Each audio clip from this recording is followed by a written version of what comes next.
Hello friends, எல்லாருக்கும் வணக்கம். இன்றைக்கு மனதோக்கு பிடித்த மனம் எபிசோட் 5 தான் பார்க்க போகிறீங்க. ஒரு சூப்பரான ஈஸியான ஒரு பிரெட் உப்புமா ரெசிபி தான். எங்கேயோ கேட்ட பாடல் மாதிரி எங்கேயோ சாப்பிட்ட ஞாபகம், நல்லா ஞாபகம் வரல எங்கே முதல் சாப்பிட்டுனான்ட்டு. இருந்தாலும் ஒரு சூப்பரான டேஸ்டான எனக்கு பிடிச்ச ஒரு ரெசிபி. வாங்க வீடியோக்குள்ளே போகலாம். எப்படி செய்கிறது இந்த பிரெட் உப்புமான்னு சொல்லி பார்க்கலாம்.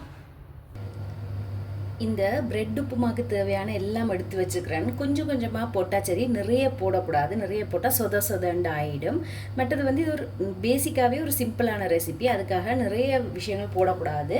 ஸோ தேவையானதெல்லாம் எடுத்து வச்சுக்கிறேன். நீங்கள் இதை விட குறைவாக போட்டாலும் பரவாயில்லை. இங்கே நான் ஒரு 4 ஸ்லைஸ் பிரெட் எடுத்து வச்சுக்கிறேன். உங்களுக்கு விருப்பமான மாதிரி நீங்கள் என்ன பிரெட் வேணுமோ எடுத்துக்கொள்ளுங்கள்.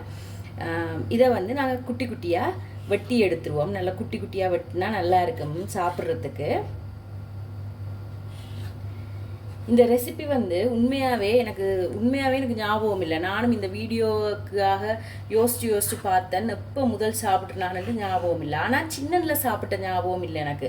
கொஞ்சம் வளர்ந்த அப்புறம் தான். ஆனால் அது எப்படி எனக்கு அந்த ஞாபகம் இல்லாமல் போச்சுன்னு எனக்கு தெரிய இல்லை. ஆனால் எனக்கு ஒரு விஷயம் ஞாபகம் இருக்குது. இந்த ஃபர்ஸ்ட் டைம் நான் அடுப்புலன்னு சொல்லி நிறைய செய்து அதை ஆக்களுக்கெல்லாம் கொடுத்து அவங்க எல்லாம் நல்லா டேஸ்ட்டாக இருக்குன்னு பாராட்டின ஒரு விஷயம் எனக்கு அதே ஞாபகம் இல்லைன்னு தெரிய இல்லை. பட் எதுவாக இருந்தாலும் ஒரு சூப்பரான ஒரு ரெசிபி, சிம்பிளான ஒரு ரெசிபி. இந்த ஸ்கூல் படிக்கிற பிள்ளைகள் கூட இதை செய்திடலாம். அப்படியான ஒரு ரெசிபி தான் இது. மரக்கறி ஒன்றுமே போடாட்டிக்கும் கூட முட்டையை போட்டு பெப்பரை போட்டு செய்து முடிச்சிடலாம்.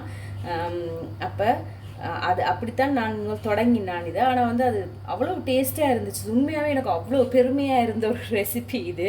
நான் சின்னலேருந்தே சொன்ன மாதிரி ஒரு 8-9-10 வயசுலேருந்தே பேக்கிங் அப்படிலாம் கொஞ்சம் கொஞ்சமாக செய்கிறேன். ஆனால் அதெல்லாம் சும்மா ஒரு ரெசிபி, அம்மா சொல்லி தருவா, அப்படி ஒரு ரெசிபி. இது நான் செய்துட்டு நானே என்னை பார்த்து நான் நல்லா செய்திருக்கிறேன்னு யோசித்த ஒரு ரெசிபி. நல்ல டேஸ்ட்டாக இருக்கும். ஹெல்தி தான். ப்ரௌன் ப்ரெட் எடுத்திங்கன்னா நல்ல ஹெல்தியான ஒரு ரெசிபி. டக்குன்னு ஸ்கூலுக்கு எல்லாம் கொடுத்து விடுறதுக்கு. இப்போ இப்படி சின்ன வெட்டியாச்சு. வாங்க டக்குன்னு செய்திடலாம். அடுப்பை ஆன் பண்ணிவிட்டு சட்டியை வச்சுக்கிறேன். கொஞ்சம் லைட்டாக ஹை ஹீட்டில் தான் வச்சுருக்கிறேன். ஆக லோவாக வைக்காமல் கொஞ்சம் ஹை ஹீட்லாம். லைட்டாக ஒரு கொஞ்சமாக எண்ணெய். ஏனெண்டா அந்த பட்டர் கருகாமல் இருக்கிறதுக்கு மட்டும் எண்ணெய். பட்டர் தான் இதுக்கு மெயினான இன்க்ரீடியன்ட். அதுதான் அந்த நல்ல ஒரு டேஸ்ட் கொடுக்கும். ஆனால் கொஞ்சம் எண்ணெயை போட்டிங்கன்னா மேக்ஸிமம் கொஞ்சம் கரியாமல் இருக்கும் பட்டர்.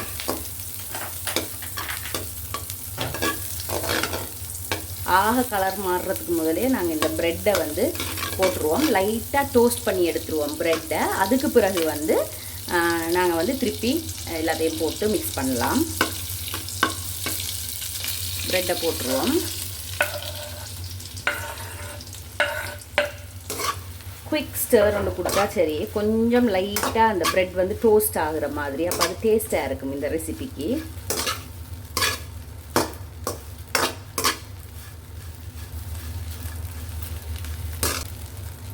பார்த்தீங்கன்னா லைட்டாக டோஸ்ட் ஆகிட்டுது. இப்போ நாங்கள் இதை எடுத்துடலாம். எடுத்து வச்சுக்கொண்டு மிச்சத்தை செய்வோம். இப்போ நாங்கள் கொஞ்சம் அடுப்பை குறைச்சி விட்ருவோம். இல்லாட்டிக்கு எரிஞ்சிடும். பிறகு நான் ஆஃப் பண்ணிட்டேன்.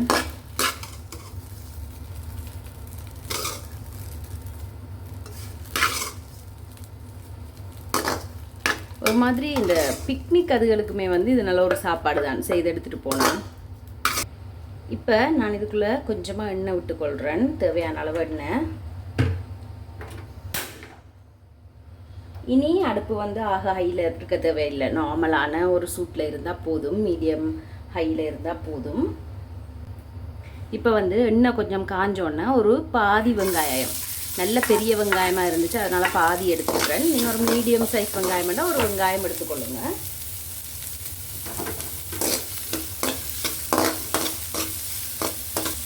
லைட்டாக கொஞ்சம் உப்பு போட்டுக்கொள்வோம்.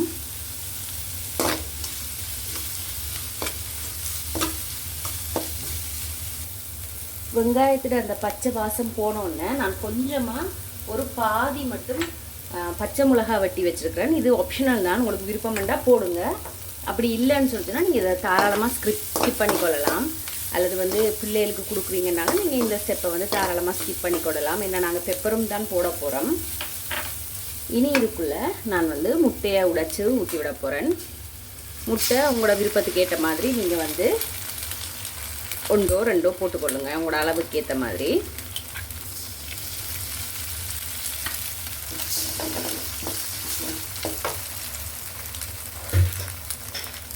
நான் வந்து முட்டை யூஸ் பண்ணினாலே கொஞ்சமாக மஞ்சள் தூள் யூஸ் பண்ணுறது, அது கலரை மாற்றிடாத நான் அதை பற்றி யோசிக்கிறேன் இல்லை.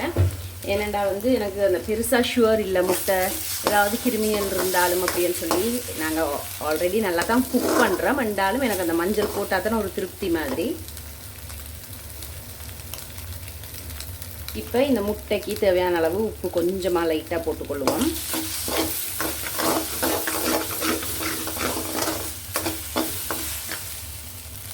முட்டை வந்து நல்லா வெந்துட்டுது.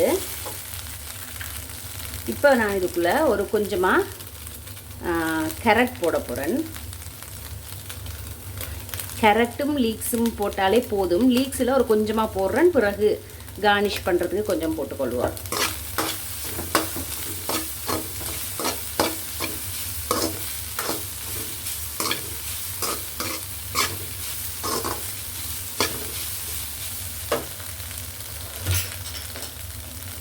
லைட்டாக எனக்கு முட்டை வெடுக்கு வாசம் வர மாதிரி இருக்குது. ஸோ இன்னும் கொஞ்சம் மஞ்சள் தூள்.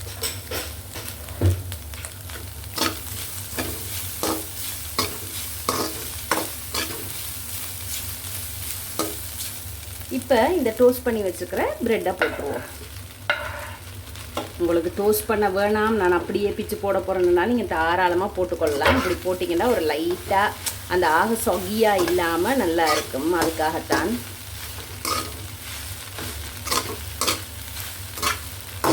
நல்லா மிக்ஸ் பண்ணி விட்டுருவோம். ஜாம், சாக்லேட் ஜாம் அது கொடுக்குறத விட இது ஒரு ஹெல்தியான ரெசிபி ப்ரெட்டுக்கு. கடைசியாக பெப்பர் கட்டாயமாக போட வேண்டிய ஒரு இன்க்ரீடியண்ட் இதுக்கு. அதோட வந்து இந்த பட்டரும் பெப்பரும் தான் வந்து இந்த ரெசிபிக்கு வந்து டேஸ்ட் தாருது. இந்த பெப்பர் வந்து கொஞ்சம் உரைப்பு, அதனால் நான் ஒரு 1/4 டீஸ்பூன் தான் போட்டிருக்கேன், நிறைய போட இல்லை. 1/4 டேபிள் ஸ்பூனுக்கிட்ட கொஞ்சமாக உங்களோட அளவுக்கு ஏற்ற மாதிரி போட்டுக்கொள்ளுங்க.